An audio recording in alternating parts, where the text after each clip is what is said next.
fondo con Magda Bastida.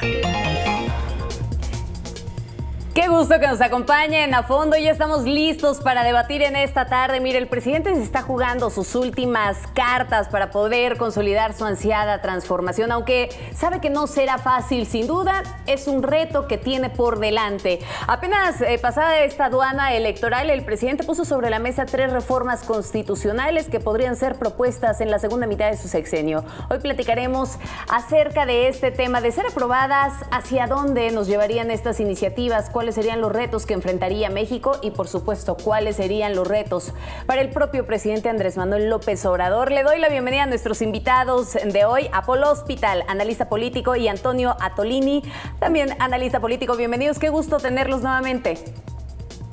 El gusto es todo mío, Magda. La verdad es que ya te extrañábamos. Muchísimas gracias por la invitación y saludos al analista Antonio.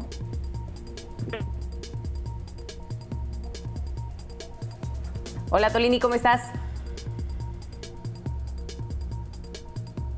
Bueno, se congeló, igual que las reformas del presidente. Estás muy tranquilo, estamos teniendo ahí problemas contigo. ¿Ya nos escuchas?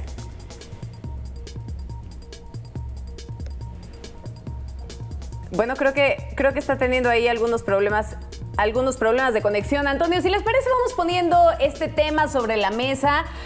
Paul, hablemos de la reforma eléctrica, que sin duda fue una de las propuestas y de los planteamientos realizados por el presidente Andrés Manuel López Obrador. Sabemos que esta reforma a la ley de la industria eléctrica, que en un principio aprobó el Congreso, ha hecho un cortocircuito en la opinión pública, ha generado muchísimas críticas sobre el impacto que podría llegar a tener en el país en materia financiera y demás. Sin embargo, el presidente López Obrador la puso como una prioridad para este año, al ser una iniciativa preferente. Pero, ¿cuál es realmente el objetivo detrás de esta propuesta, de esta iniciativa que será presentada nuevamente e impulsada por el presidente Andrés Manuel López Obrador? Antonio, por cierto, ya te tenemos ahora sí de vuelta.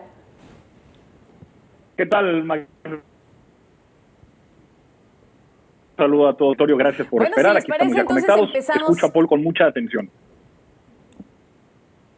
Perfecto, te escuchamos, Paul. Adelante.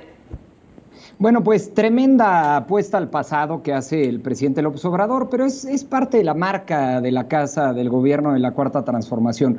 Es decir, el mundo entero, no solamente Latinoamérica, Europa, Asia, sino que todo el mundo, pues le está apostando a energías que lleven menor costo para el Estado, por supuesto, para la iniciativa privada, pero también al mismo tiempo que sean amigables con el medio ambiente. Y lo que está planteando el presidente López Obrador en esta reforma, pues es justamente un vuelco hacia el pasado, hacia la Constitución, en donde la rectoría del Estado sobre los hidrocarburos, sobre la energía, eso no está discusión. Lo que está discusión es cómo se genera justamente esta energía. Y para explicar un poquito y adentrarnos a este tema, que espero que sea un debate del tema de fondo y no solamente de las formas, ¿cómo se da la generación de energía en el mundo?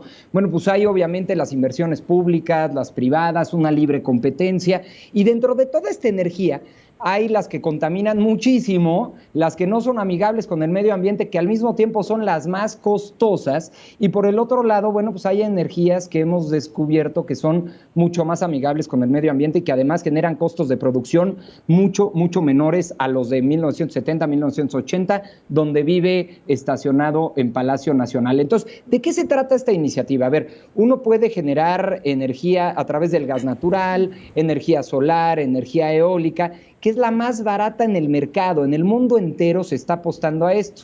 Pero en el caso de México, con esta reforma que quiere impulsar el presidente López Obrador, se le apuesta al combustóleo, a la energía más cara, a la más contaminante. ¿Cómo funciona en el mundo, estimada Magda, Toño, por si no lo sabe?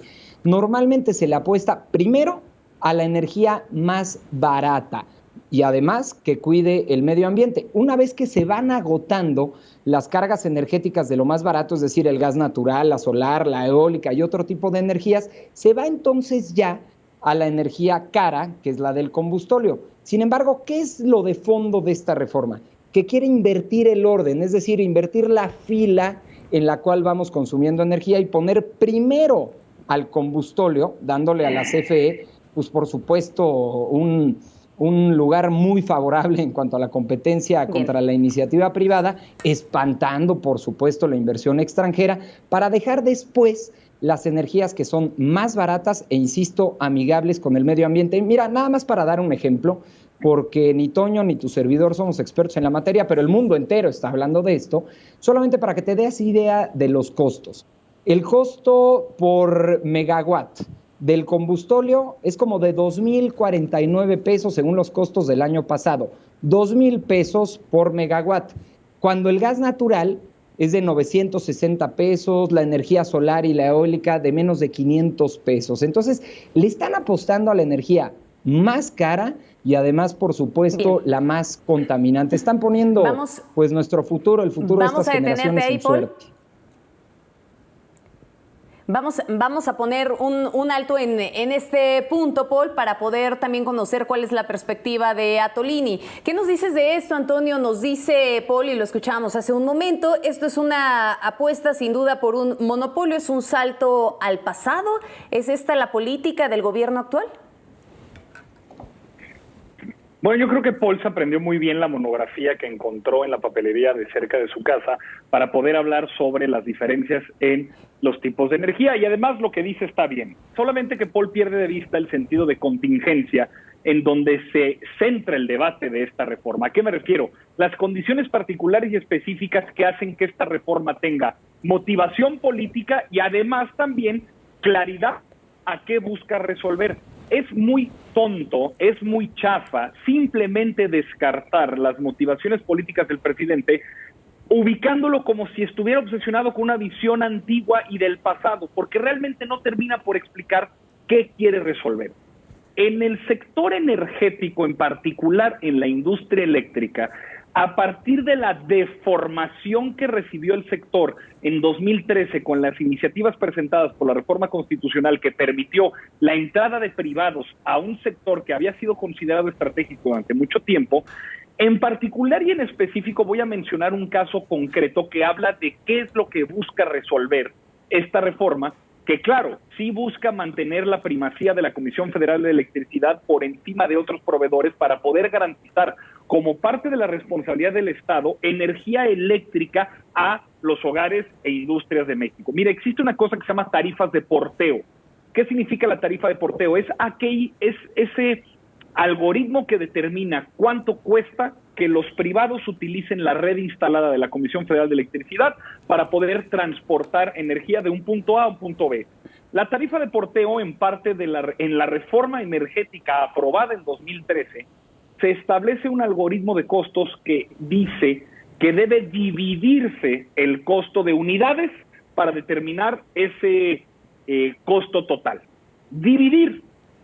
Resulta que su aplicación, de manera mañosa y amañada, a la cual el juez Gómez Fierro, por cierto, declaró derecho adquirido y por eso suspende de manera provisional la reforma, en vez de dividirla, la multiplica. Si tú divides 3 entre 0.2, te da 6.6.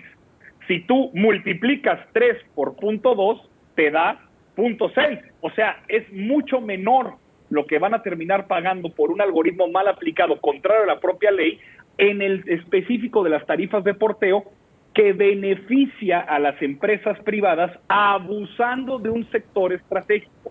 ¿Qué busca hacer esta reforma? A ver, déjame preguntarte algo. Déjame preguntarte algo que mencionabas nada más para poder aclararlo. Hace un momento decías, lo que no están considerando son las motivaciones políticas del presidente. Y posteriormente hablabas de todas estas modificaciones y por lo que entiendo son estas reformas estructurales realizadas en el sexenio de Peña Nieto. Entonces, ¿estas motivaciones políticas es eliminar todo aquello que tenga un tufo peñista? Ojo, es que todo lo que tiene tufo peñista generalmente está contaminado de corrupción. En particular y en específico, el arreglo de la industria eléctrica que se deriva de la reforma de 2013, en específico las tarifas de porteo, el costo que te cuesta mover energía eléctrica de un punto a un punto A, de un punto A a un punto B, si usted divide 2 entre punto 3, esto además lo publicó Gibran Ramírez en su columna hace casi un mes y fue publicada también en una entrevista con Mario Domínguez que estuvo como subsecretario de Energía. ¿Estás citando a quién otra vez? Perdón, no escuché bien. a Gibran Ramírez, claro. Ah, correcto, que sí. está además Sí, sacando, grande sacando, de las energías renovables y un experto en la materia. Sí, Pero perdón, quería saber a quién pero citabas. lo que está citando es el acuerdo de la ley.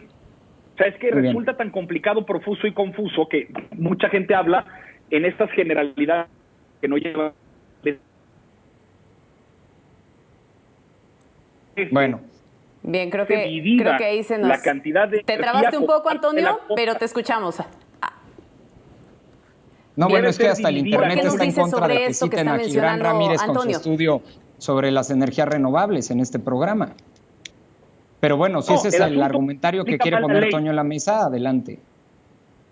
Sí, se aplica mal la ley, una ley que termina beneficiando a transnacionales extranjeras en contra de lo que la propia ley establece de mantener la rectoría de un sector estratégico como lo es la industria eléctrica, en donde la CFE, claro que debe poder tener esa rectoría, pero no solamente debe, puede efectivamente tenerlo. Es decir, es un mito genial que se ha construido de que la infraestructura eléctrica en el país está deficiente, mal cuidada e incapaz de poder estar a la altura de las necesidades eléctricas y energéticas de un país G20. Bien, Magda, si me permites, a ver, entonces, la verdad es que para mí resultaba... En este sentido, déjame hacerte el planteamiento. En este sentido, y de acuerdo a lo que está planteando Antonio Atolini, ¿cuál es la apuesta del presidente? ¿El presidente está apostando por fortalecer a la Comisión Federal de Electricidad, como lo ha reiterado en distintas conferencias, o por regresarle el monopolio? No, bueno, para mí era interesantísimo, Magda, cuando nos invitaste a este programa a ver la capacidad de maroma que tendría un vocero del partido político Morena en este asunto, sobre todo un vocero joven, es decir, quienes están apostando su futuro, el futuro de toda esta generación, apostándole a estas energías que lo sabe Toño, pero entiendo que es su papel, lo tiene que hacer al aire, lo veo recurrentemente leyendo las notas que le dio, ahora sé, Gibran Ramírez como vocero de la Cuarta Transformación, para poder hacer una maroma medianamente decente sobre este asunto. Pero es muy simple y se lo dije al principio. Aquí nos está debatiendo el artículo 27 constitucional sobre la rectoría del Estado de garantizar la energía a todos los habitantes del país. Sino lo que se está debatiendo es este lugar en la fila, es lo que yo le decía, el no apostarle primero a la energía renovable, primero a las energías menos costosas. Porque, ¿en qué resulta esto, Magda? A ver, no resulta en que quien nos está viendo, y tú, yo, Antonio, paguen el día de mañana más por la electricidad en su casa, por la energía que utilizan, sino que el propio Estado mexicano va a pagar más. Es decir, el alumbrado público también se vuelve más caro, las luminarias en las escuelas, en todo el sector público, también terminan pagando más. ¿Por qué? Porque consumen la energía más cara. Insisto, ningún país del mundo, bueno, seguramente por ahí Bolivia, Venezuela o algunos ejemplos que nos pueda dar Antonio o Gibran, están apostándole al combustible y a las energías más caras. Pero ningún país del mundo le está apostando hacia allá. Es decir, es una reforma de perder.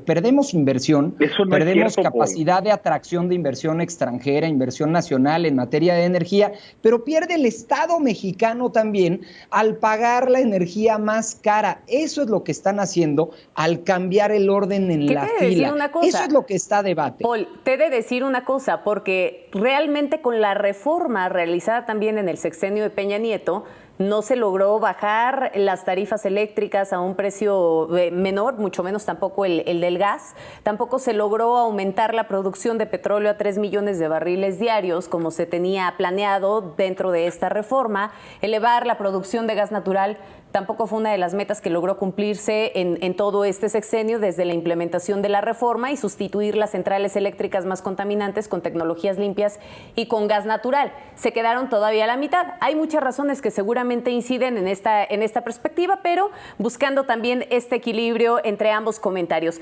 Vámonos al siguiente tema, la reforma electoral. Consejeros y magistrados a modo, a ver, aunque el presidente dijo que fueron limpias las elecciones federales del 6 de junio organizadas por el del Instituto Nacional Electoral, López Obrador aseguró que se requiere una reforma electoral para que haya independencia en todo este proceso de las elecciones, pero su iniciativa va a contener esta renovación de los integrantes del Consejo que integran el Instituto Nacional Electoral. ¿Mantendrá su autonomía? ¿Realmente será todavía un órgano independiente al poder o será un organismo al modo del presidente? Empiezo contigo, Antonio. Bueno, a ver, es que no está en cuestión la discusión orgánica del Instituto Nacional Electoral. El Instituto Nacional Electoral mantiene autonomía jurídica. No significa que haya una independencia entendida a manera de que no es un islote aislado de toda complejidad o relación con el Estado. Había un periódico que titulaba, creo que fue El Heraldo, me parece, que decía que buscaban que el INE regresara al Estado.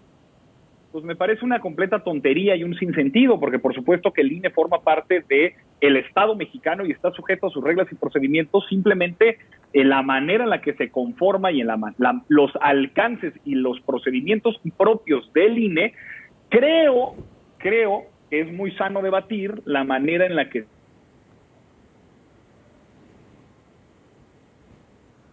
ya se nos volvió a trabar ahí.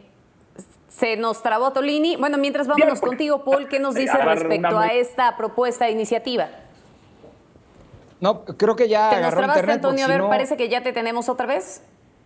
o sea, lo que pasa es que lo escuché 4 minutos. A ver, Antonio, ya te tenemos de nuevo. Es una anomalía institucional en el Instituto Nacional Electoral comparado con la manera en la que se organizan las elecciones a nivel América Latina. Entonces, creo que es importante con momento político del país, expresado en las urnas, en la conformación de las cámaras, en la representación política que hay en los estados, habla y refleja un equilibrio distinto a lo que en la transición, en los años 2000, 2015 hasta 2018, era simplemente una pluralidad sin cambio de fondo. El INE representa eso, una institución que protege intereses procedimentales, pero que no está conformado ni por diseño ni por sus integrantes con hombres y mujeres que estén comprometidos con ir al fondo. No solamente han negado bajar los sueldos, prestaciones y prebendas dada la ley de austeridad que se estableció en 2018, sino que además se precian de ser garantes de la democracia únicamente desde la visión procedimental.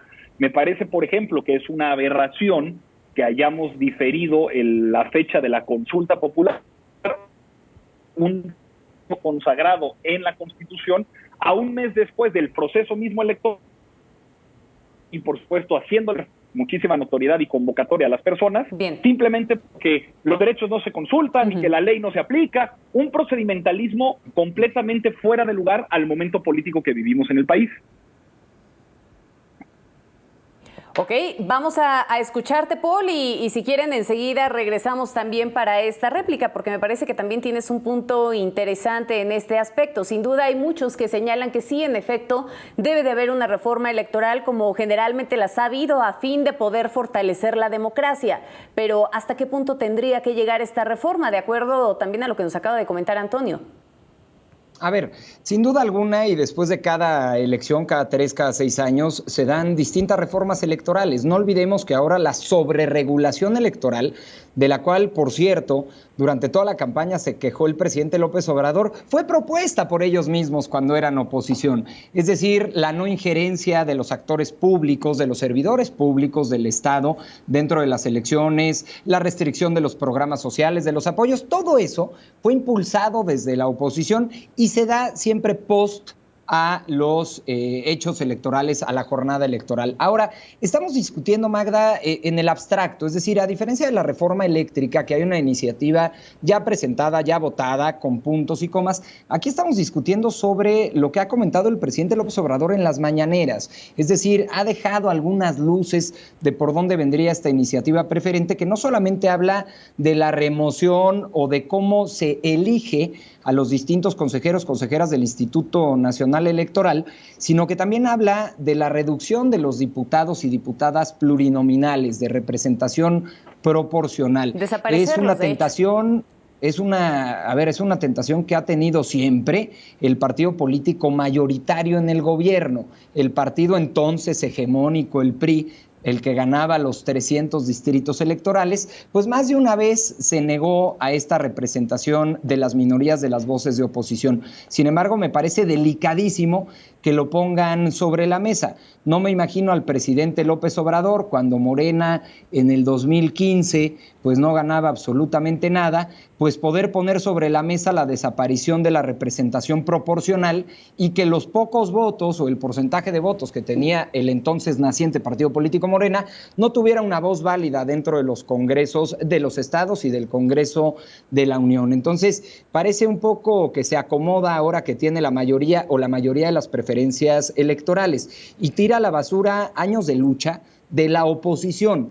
Y digo la oposición en general porque no le corresponde a un movimiento u a otro, sino esa oposición que llevó a que en 1977 don Jesús Reyes Heroles creara esta gran reforma político-electoral y le diera espacio a la oposición dentro del Congreso para que se escucharan las voces de las minorías, esas voces que hablan de un sistema democrático, plural y abierto, al que hoy pues parecen desdeñar desde Palacio Nacional. Entonces es muy delicado, sin embargo hay que esperarnos a que presente el Ejecutivo esta iniciativa preferente, la mande al Congreso para poder discutir ya con puntos y comas, pero bueno, con todo lo que ha mencionado en la mañanera, la verdad es que se va a poner muy rica la discusión.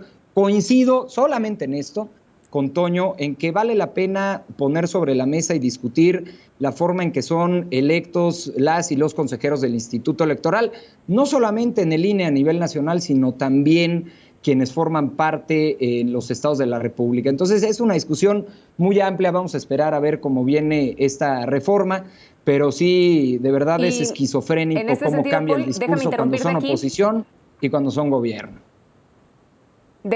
Déjame interrumpirte aquí para conocer entonces, desde esta perspectiva y desde este ángulo, Antonio, ¿deberían de eliminarse o no los plurinominales? Mira, Paul no se acuerda porque Paul solamente está concentrado en sacar el argumentario que en algún momento le entregaron en 2018, desempolvarlo y traerlo otra vez a las discusiones de 2021, pero él no se acuerda. Le voy a hablar a Gibran Ramírez para que me asesore. El propio presidente Peña Nieto en su momento, contrario a lo que se había propuesto inicialmente, estuvo planteando la posibilidad de desaparecer.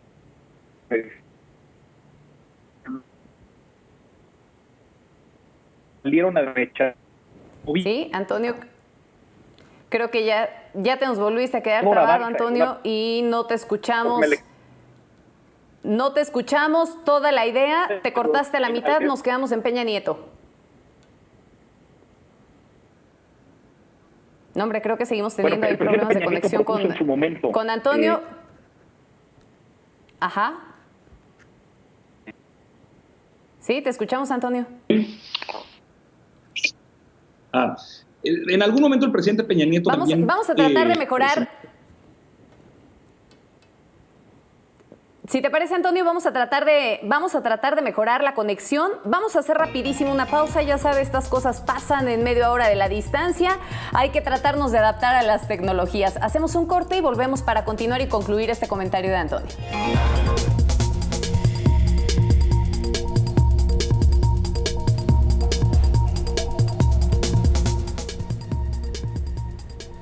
Continuamos en A Fondo, nos detuvimos, hicimos una pequeña pausa para poder mejorar la comunicación contigo, Antonio. Te quedaste en esta parte de los plurinominales y nos quedamos en Peña Nieto. No recordará por Paul Hospital cuando estaba en el sexenio de Peña Nieto y retomamos ahí la idea. El presidente Peña Nieto también propuso la desaparición de los representantes por plurinominales y no fueron pocas las voces que se alzaron en contra. Yo estoy dentro de esas voces, esté Peña Nieto o el presidente López Obrador. Yo creo que la representación proporcional, si llegase a ser presentado en una reforma únicamente por el hecho de desaparecer sin encontrar la manera de compensar aquello que los representantes proporcionales, la representación proporcional sí ofrece, que como bien dice Paul, es la posición de las minorías en las cámaras, yo estaría completamente en contra. Por ejemplo, una manera en la que la reforma electoral pudiera atender quizá la sobrerepresentación o supuesta sobrerepresentación que encuentran los diputados y senadores por la vía plurinominal es reducir el número total de representantes, pero mantener la proporción de 60-40. Quizá entonces la Cámara pudiera tener 300 diputados, pero 180 de representación proporcional y 120 de representación plurinominal. ¿Pudiera ser? No lo sé. Los plurinominales es una figura fundamental. ¿Dónde debiera estar la reforma? ¿Dónde verdaderamente creo que sería una reforma de vanguardia que permitiría entender a este proceso de renovación no como el pataleo de un grupo político que gana o pierde posterior a un proceso, sino verdaderamente la profundización de un nuevo modelo institucional? Sería en dos cosas: lo que se llama la apertura de las listas y las elecciones primarias normadas por parte de la autoridad. ¿Qué significa eso? Que los candidatos, los 200 candidatos y candidatas que se reparten en las cinco circunscripciones nacionales, 40 por cada uno, pudieran ser abiertas, por así decirlo, a que la población el día de la elección pudiera seleccionar de esa lista a qué persona, hombre o mujer, quiere que entre por la vía de la representación proporcional. Cuando una persona va a votar, en el reverso de esa boleta existe esa lista de la circunscripción en el estado en el que se encuentra y ya viene prediseñada por las cúpulas partidistas que envían el registro y consideran un acuerdo político tal para poner a una persona en la primera posición o a otra persona en la 10ª o en la 20ª. Si se abrieran las listas, uno también pudiera elegir en ese selecto grupo de personas. Y las elecciones primarias permitirían que cualquier persona que quisiera competir para ser representante de un distrito local, federal, incluso para ser senador o incluso también para gobernador, tuviera que competir primero al interior de un partido, no a la manera improvisada en la que se ha visto, por ejemplo, en un ejercicio de autocrítica en Morena, a través de la resolución de estos conflictos por encuestas. Yo participé del proceso de la renovación. O candidatos por tómbola, ¿no? También tienen. No, la tómbola es otra cosa. La tómbola además es un mecanismo muy democrático heredado de la Iglesia clásica. Si quieres, ahorita lo explicamos. Pero el asunto es la elección primaria. La elección primaria busca que entonces la competencia al interior legitime al contendiente y entonces pueda, si el que está la gana reelegirse o el que la pierde, dar cuenta a un nuevo perfil, cuadro, hombre-mujer que pueda competir. Esa debiera ser la reforma Magra, política. si me permites, antes de que Antonio acabe con todos los minutos de tu programa, bajo ciertos requisitos, bajo cierto contexto. Sí, Paul, para que nos vayamos al siguiente tema. Sí, gracias. Agradecerle que haya desconectado el Xbox para que tenga buen internet aquí en tu programa. Y segundo, y entrando al debate, como yo te decía, estamos debatiendo sobre el abstracto, es decir, no hay una reforma todavía presentada del presidente. Entonces aquí Antonio es válido, es importante, pone 4, 5, 7 ideas a debate sobre lo que debe de ser la elección de estos plurinominales, o también como se da en muchos estados de la República, que entren los que llaman los mejores perdedores, es decir, gente que se quedó a pocos votos del primer lugar, pero que representa una buena cantidad de la población y que merece entonces tener una voz en el Congreso de manera proporcional a la población que votó por este partido o por este sujeto. Creo que sería el caso de algunos candidatos en Coahuila, en otros estados de la República, en donde por márgenes muy pequeños se quedaron fuera de la representación y de esta manera pudieran entrar. Pero son temas que se deben de poner a debate en la próxima legislatura y una vez que el Ejecutivo mande la iniciativa preferente de reforma electoral. Pero sí, lo que está de fondo y lo que hay que cuidar es el Instituto Nacional Electoral. Y hay que decirlo con todas sus letras. Qué bueno que el partido político Morena no llegó a la mayoría calificada para crear reformas constitucionales, al menos desde la Cámara de Diputados, faltaría la sanción del Senado, para evitar pues este grupo de Morena que también estaban un poquito en contra de cómo funciona el sistema electoral, cómo funciona el Instituto Nacional Electoral. Bien vale la pena preguntarnos ¿qué hubiera sucedido con la postura oficial desde el gobierno de la República si los resultados hubieran sido distintos en esta elección? ¿Cómo estaría hoy el árbitro electoral amenazado? Habrá que ver en este sentido, Paul. Palacio Nacional.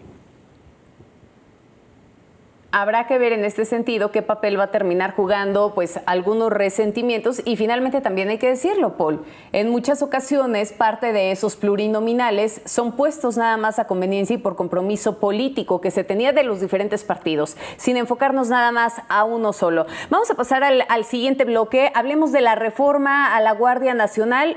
otra de las, de los asuntos adelantados también por el presidente Andrés Manuel López Obrador, en donde se pretende integrar ya de manera formal a la Guardia Nacional a la Secretaría de la Defensa Nacional, vaya, entregarle la Guardia Nacional a las Fuerzas Armadas. ¿Cuáles serían los posibles escenarios de esto? ¿Qué cambiaría de lo que ya se tiene actualmente? Ahora empiezo contigo, Paul. Bueno, nuevamente, Magda, hay que esperar la reforma, en qué términos viene, pero bueno, sí es de manera muy clara lo que ha comentado el presidente en las mañanas, pero también me parece es como la oda a la incongruencia política en este país el presidente López Obrador. Durante tantos años criticando la militarización del país, un término que ellos inventaron, yo quiero ver la maroma que pueda dar aquí el analista Atolini, que sabemos es simpatizante del partido político Morena, de aquella imagen que ahora circula en las redes sociales de su presidente del partido, su padrino político Mario Delgado, pues quejándose y votando a favor de la no militarización del país. Pero al final del día, Morena siempre encuentra una laguna en la ley o la forma de darle vuelta a las cosas y de hacerlo al modo del presidente. Y me explico. La discusión de la Guardia Nacional fue una discusión muy dura, sobre todo en el Senado de la República, no tanto en la Cámara de Diputados, en donde al final todas las fuerzas políticas, absolutamente todas, votaron a favor de una iniciativa ya construida o post-construida por todos los partidos. Es decir, el presidente manda una primera iniciativa en donde, por supuesto, el mando era militar y muchas otras cosas que contenía esta reforma. Se da la discusión legislativa, se integra a la oposición, no por gusto de Morena, no porque les guste escuchar a la oposición, sino por necesidad matemática de votos para crear una reforma constitucional. Y uno de los puntos principales, prioritarios, era que el mando no fuera militar, sino que siguiera con un orden civil esta Guardia Nacional. Así se aprueba, así se acepta, se promulga la ley. ¿Y qué decide hacer el gobierno? Poner un exmilitar al mando. Es decir, le damos la vuelta a la ley, sigue siendo lo mismo, pero no es igual. Entonces, al final del día, es una de las ideas que tiene el presidente López Obrador en la cabeza, mandar a la Sedena, con todo lo que implica esto. Y no es una crítica a la milicia de este país, al contrario. Si hay un partido político que siempre ha respaldado al sector militar en este país, es el PRI. Sin embargo, también en temas de seguridad pública, hay que diferenciar de manera muy clara lo que es el orden civil, el orden militar, la misma transparencia que tienen en su actuar, en su presupuesto, en sus licitaciones, y hacia dónde nos puede llevar esto también cuando haya violaciones no solamente a los derechos humanos, sino violaciones dentro del procedimiento que ellos pues tienen un juicio distinto. Entonces, hay muchísimas cosas que discutir. Vamos a ver cómo viene la iniciativa preferente del presidente y ver cómo no le dan la vuelta, como ya lo hicieron ahora con la ya hoy instalada Guardia Nacional, que pues terminó siendo lo mismo, nada más que pintado de otra cosa. Pintado con otro uniforme. Antonio, ¿qué nos dice? ¿Se busca perpetuar la existencia de la Guardia Nacional y al mismo tiempo garantizar su permanencia en funciones de seguridad pública en las calles?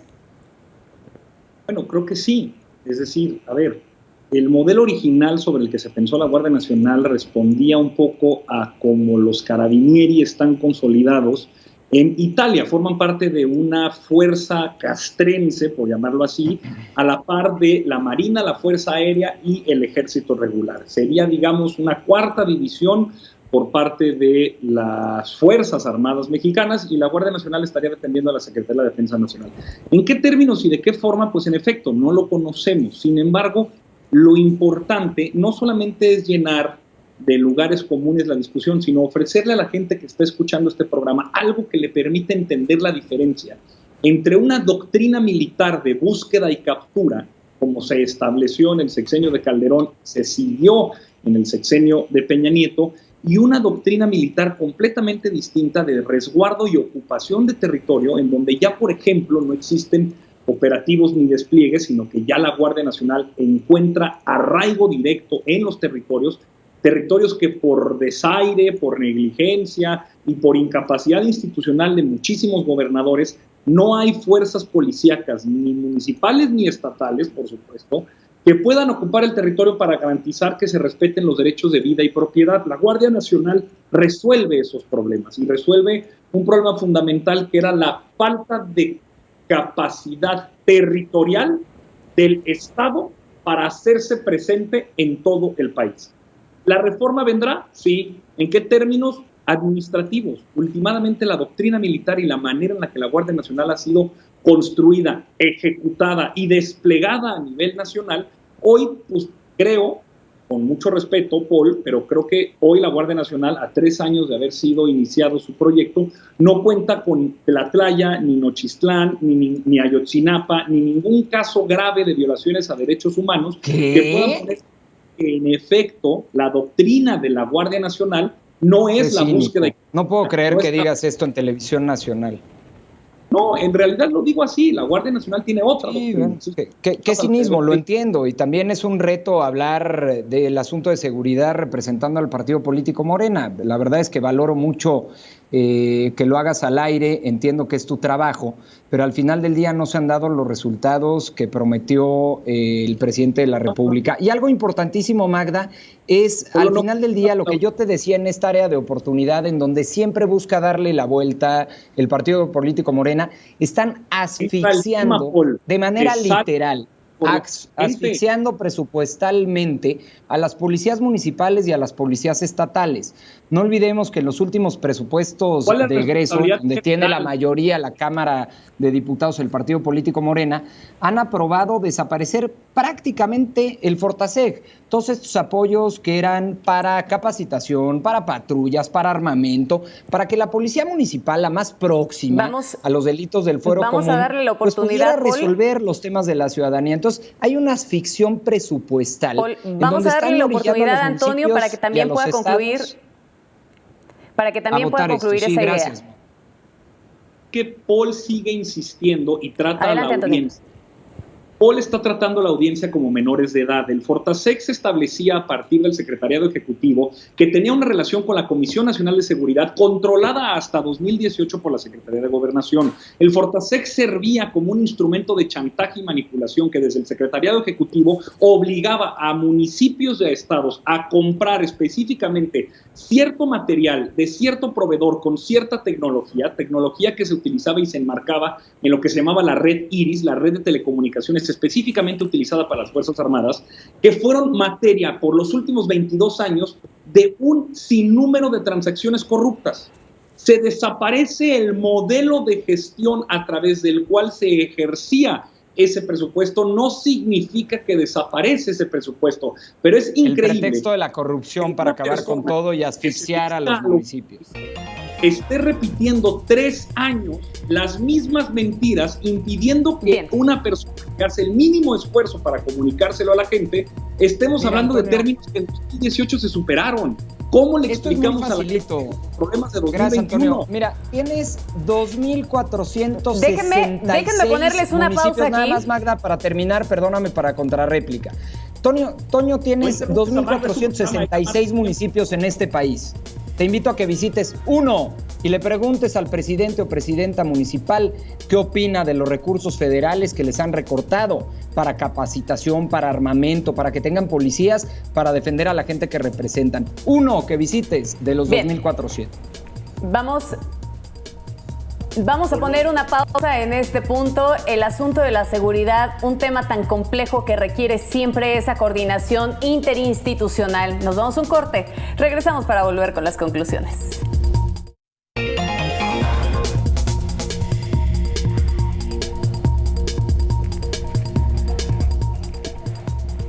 Ya estamos a prácticamente nada de que se nos acabe el tiempo. Tenemos que concluir. Debemos de ser breves, se los comento a ambos, y sin duda sabemos que esta ambiciosa agenda de reformas del presidente enfrenta un camino difícil a través de un Congreso dividido, en donde tendrá que llegar a negociaciones con la oposición. Sin embargo, aquí el PRI traicionará al PAN de cara a la discusión de estas reformas. ¿Logrará morder esa manzana de la discordia del presidente Andrés Manuel López Obrador? ¿Qué me dices, Antonio? Mira, yo lo que creo es que una vez terminada la elección, los partidos políticos entran en una representación parlamentaria y sientan las bases para lo que en sus compromisos de campaña tratan de impulsar. Es bien curioso ver a Alejandro Moreno, presidente del PRI, salir y ofrecer una mano franca a la negociación parlamentaria, no diría parlamentaria, republicana, que el presidente de la República ofrece de manera sincera a los partidos de oposición y el gobernador de mi estado, Miguel Ángel Riquelme, salir a enmendarle la plana, chascando los dedos y decirle que colaboración con el gobierno no va a haber. Bueno, si el PRI quiere seguir discutiendo quién es el que tiene más pelos de la burra en la mano, adelante, la República avanza. Yo creo que ahí el partido local coahuilense, que ahora se ha convertido el PRI eso, junto con el partido local chihuahuense, el PAN, dos partidos locales que ahorita estarán discutiendo a ver qué futuro tienen en los siguientes 3 años que le quedan, pues tratarán de ver qué mejor arreglo y conveniencia podrán tener. El único partido nacional que hoy existe, siendo Morena, tiene una agenda muy clara de derechos y ojalá se sume el partido local coahuilense del que forma parte Paul, es el PRI. Bueno, interesante cómo, o sea, lo que dices, a través de ladridos en algún punto, le dedicó Paul. 4 minutos de sus conclusiones al PRI, Antonio. Yo creo que eso deja mucho que ver sobre sus prioridades en la vida. Gracias, Toño, por tu interés en la vida interna del PRI. Y decirle a Toño que en democracia, a lo mejor él no está acostumbrado a esto. Hay una diferencia enorme, y eso nos hace tan distintos a los militantes de Morena, entre ser oposición y ser opositodo. Es decir, el partido político Morena, antes de gobernar en la Cámara, cuando eran 44 diputados federales, eran simplemente los opositodo. No escuchaban, no leían, cualquier iniciativa que viniera del Ejecutivo, del presidente o del PRI, de inmediato era un no. Y hay que aprender a leer, hay que aprender a investigar y hay que aprender a discutir. Qué bueno, Magda, y lo dices muy bien, es un congreso, le llamaste complicado para el presidente, pero yo llamaría normal en un sistema democrático como en el que vivimos y queremos seguir viviendo, en donde el presidente y el partido político mayoritario estarán obligados matemáticamente, no por voluntad propia, a escuchar a la oposición, a sentarse en las comisiones, a escuchar en el pleno otras ideas para construir mejores reformas. No hay político más ignorante que el que cree que lo sabe todo, aunque viva en Palacio Nacional. Hay que escuchar a todos, hay que escuchar a todas, y con eso se crean reformas constitucionales que le puedan beneficiar a México. Nadie tiene la verdad absoluta. Quiero hacer una pregunta. Pues bien, entonces podemos cerrar diciendo que sin duda es prematuro poder hablar en concreto de estas reformas, y eso solamente se sabrá, los puntos sobre las IES se pondrán una vez que se conozcan las iniciativas conforme vaya avanzando el tiempo y en cuanto llegue ese momento. Sin embargo, lo que representará un reto tanto para la oposición como para el gobierno en el poder será su capacidad de negociación, el poder elevar la calidad del diálogo, del debate al interior del Congreso. Muchísimas gracias a ambos, qué gusto que nos hayan acompañado. Magda, un gustazo saludarte, estar en tu programa, y bueno, pues un placer aquí compartir con el analista Atolini. Muy buenas tardes, gracias. Buenas tardes. Gracias, Paul. Gracias, Antonio.